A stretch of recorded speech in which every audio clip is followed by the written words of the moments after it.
So I think there's definitely a learning curve when it comes to working with unspun wool. However, I think the more that you knit with it, you start to get a hand feel for it. And I also have a few tips on how to make it easier. Tip number one is that I never knit directly from the plate. I always hand wind it into a little ball to reduce the friction. That also goes into tip number two, is that I use some sort of smooth surface where the yarn ball can roll around smoothly without catching on anything or adding additional friction. I use a yarn bowl, but if you don't have one, you can just use like a cereal bowl. Tip number three is that it tends to be sturdier when knit double-stranded. So the yarn that I'm using on this project comes double-stranded, and it's definitely sturdier than the yarn that I knit this sweater in. So in this sweater, I was holding the unspun yarn single-stranded with a strand of lace weight mohair, which is my next tip, is that I recommend holding the unspun yarn with some sort of plied yarn. In most of my unspun yarn projects, I do use a strand of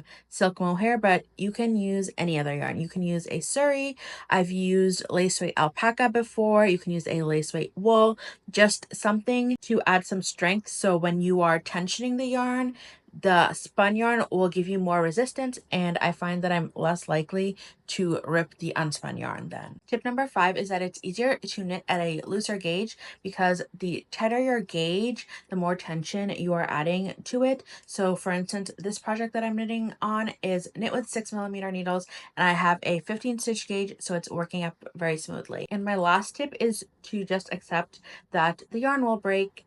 It's just part of the experience of knitting with unspun wool, but it's so easy to felt it together. For instance, let me just take this. So see, it rips, but you can just put them together,